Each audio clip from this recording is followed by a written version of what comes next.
আসসালামু আলাইকুম আপু ভাইয়া, শুভ সকাল।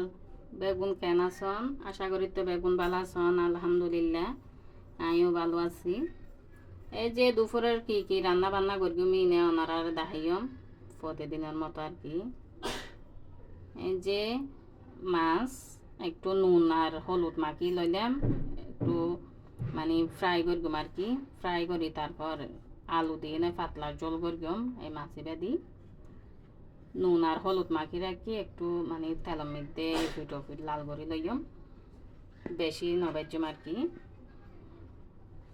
হালকা বাজি নে তারপরে এইরকম পাতলা পাতলা করে একটু লম্বা লম্বা করে আলুও হাড়িয়ে রাখিলাম।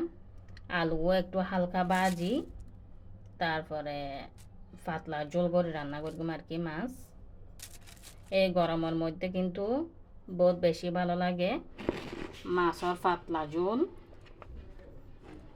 পেটও শান্তি দেখে, আসলে গরম পড়লে তো অনেক কিছু ভালো না লাগে, যার কারণে আজি একটু আলু দিয়ে নে মাছ দিয়ে পাতলা ঝোল করে রান্না করলাম। যে একটু মুগ ডাল ঠালি লর মানে হালকা বাজি লর এই মুগ ডাল দিয়ে আজি আই তন্দুল রান্না করলাম শুটকি দি। মুগ ডাল তো ওনারা জানেন একটু মানে বাজি লন করে হালকা বাজি, তারপরে পানির ভিজা দিয়ে রান্না করলাম।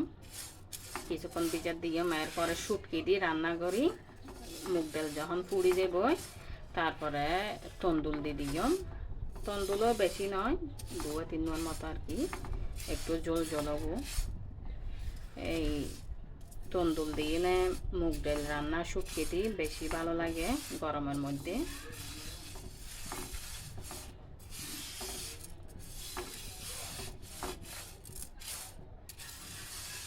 কিন্তু বেশি বাজানো যাইব, হালকা গোল্ডেন গোল্ডেন কালার ওই আইলে তারপর লামাকে দিম।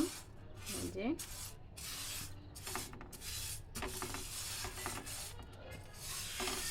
মুগ ডাল এই সোনামুখী ডাল কিন্তু একটু নবাজিলে আতন ভালো না লাগে, খাসা গ্রানটা হ্যাঁ নইলে।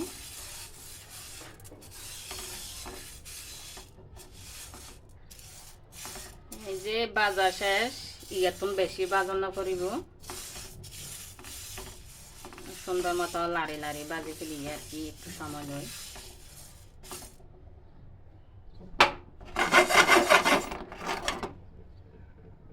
এই যে পানির ভিতর ভিজা দিলাম, প্রথমে বাপ্পি দিয়ে মানে মসুরের ডাল দিয়ে রান্না করলাম। মসুরের ডালও ভিজা দিলাম, অল্প ডাল আনার পরে মনে দেয় মুগ ডাল দিয়ে রান্না করি। এই যে এরপরে মুগ ডাল ভাজি ফেলাইলাম আর কি। আপনারা চাইলে মানে মসুরের ডাল দিয়েও রান্না করতে পারবেন। এরপরে তিত করলা ভাজি করলাম। এই যে